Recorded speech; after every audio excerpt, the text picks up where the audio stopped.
Hey guys, welcome back to episode 5 of the Poopnaked Season 2 podcast. Going back, I had to do a little digging because the person who finished in 6th wasn't exactly who I thought it was. It was Josh Kane, Kaner 17.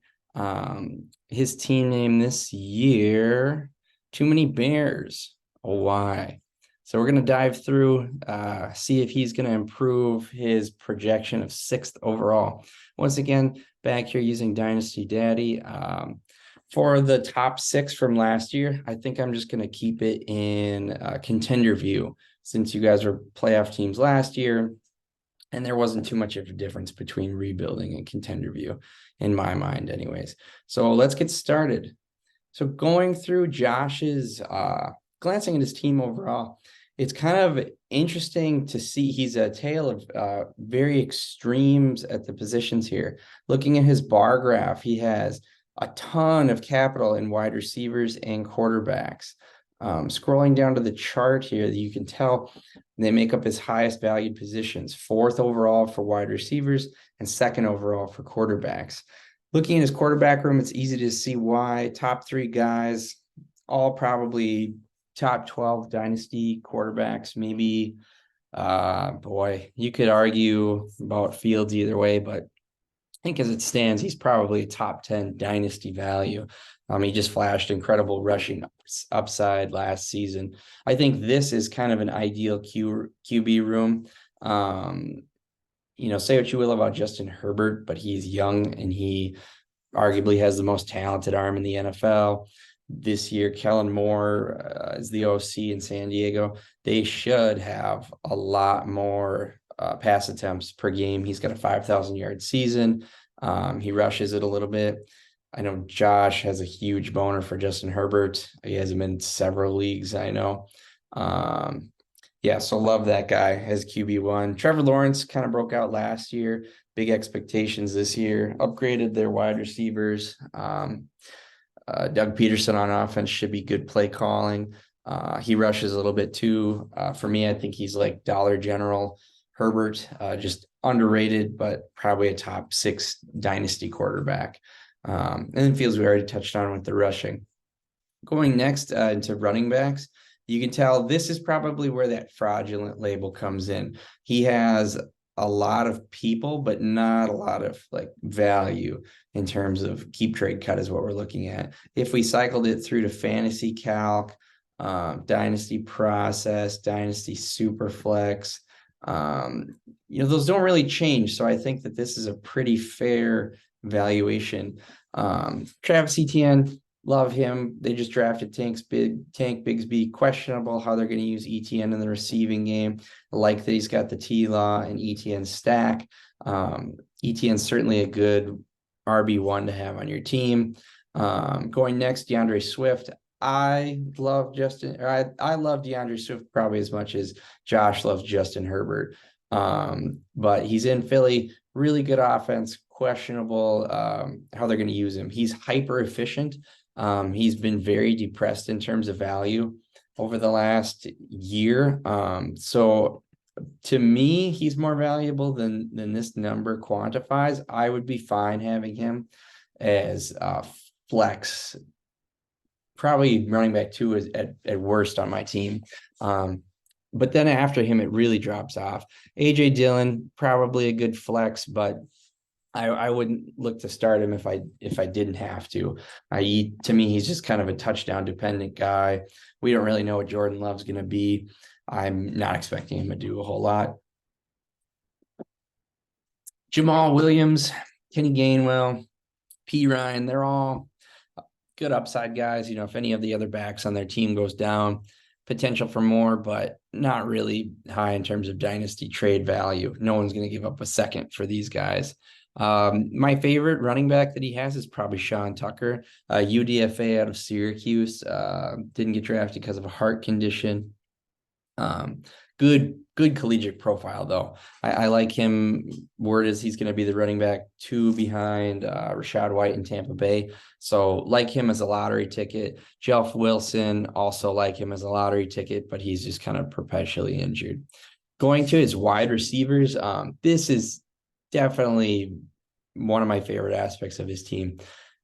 He has just so much depth and viable week to week starters in our league. You could start up to 6 wide receivers every week. To me, I want to have studs there, and I want to have good depth, and Josh has both. He's got 2 wide receivers that you could argue top 10 upside easily. AJ Brown, stud. If you've ever seen him without a shirt, you know how good he is if you've seen him without a shirt. Olave, very, very good rookie season. Kind of overshadowed by Garrett Wilson, but he is right there in terms of talent. JSN, if anybody follows college football, he put up 300 yards in one game against Utah's like 4th string cornerbacks. But when he was at Ohio State, he did outproduce Olave and Garrett Wilson while they were on the same team. 3rd receiver on the depth chart, broke his wrist. I'm not too concerned about that injury. I think he's a very talented guy. Josh had to spend pick 3 on him, but with his quarterback room, easy to see why. I think it's just a luxury pick. Solid but unspectacular move by Josh. Jahan Dotson been steaming up really high this summer with Terry getting the turf toe. He showed pretty good as a rookie. I think he's a little bit overvalued, but I definitely would like to have him as my wide receiver 4 or 3 or 4 every week. And you could argue that, he's Josh's wide receiver 5 on a given week. He's got DJ Moore, Deontay Johnson, and Jamison Williams, in addition to even Quentin Johnson. Like, this is just a wide receiver room that is so freaking good. We could probably look at this at the end of the season, and it wouldn't surprise me if this was 2 or 3, depending on how Quentin Johnson, JSN, and Deontay all kind of build on their value. Tight ends, trash heap, really. I mean, Irv Smith, he's always been small, unspectacular. Gerald Everett's a starter. Technically, the real cool one, I guess, is Fant. Kelsey got injured I think it was this week. Yeah. So Fant should start and play like all the snaps if Kelsey's out for very long. Just love having Noah Fant, but ultimately this is a pretty bad tight end room. If I was Josh, I would probably be looking to upgrade this in some way or be looking next year to the draft. From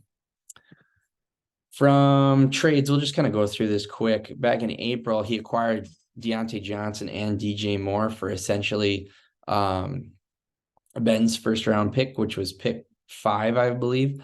I thought that was just a really awesome move. Like, he gets 2 guys that are mid to high end wide receiver 2s. He gives up the first, but he had several firsts that he didn't really need.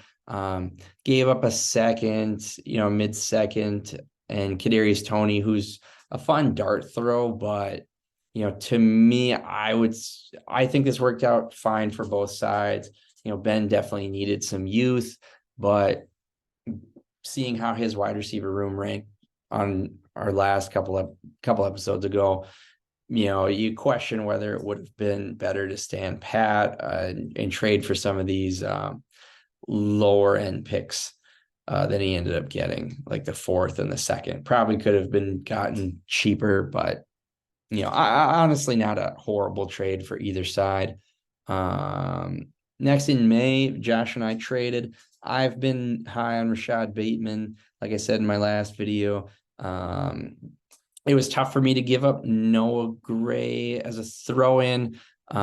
Really, to me, this was the Bateman for the 2nd round pick swap. Noah Gray might get a chance to showcase his talent if Kelsey's out for an extended period of time. So in hindsight, Josh probably got the better of me. But another good trade, I think, at the time. Both sides pretty fair. A bunch of roster moves.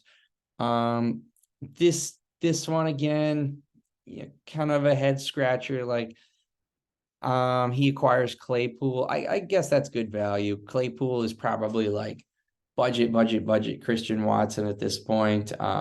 He's got him for the potential stack. So Claypool could easily rebound in value and afford it. There's pretty much nothing to really lose sleep about. So those are all the trades that Josh was able to do. Let's see. Let's see if I can pull up his see if I can pull up his draft picks, because I feel like he has more draft picks than just one, but I might be wrong. So he's actually got 2 firsts and 2 seconds and 3 seconds next year. So set up really nice. I think in the upcoming draft class, it'll be interesting to see where these firsts land. He might have a shot at a Brock Bowers. He might be able to use this draft capital to trade for a tight end. If he's looking to compete, that's probably what I would be thinking about at this point. But anyways, that'll probably conclude episode 5. Thanks. We'll see you in the next one.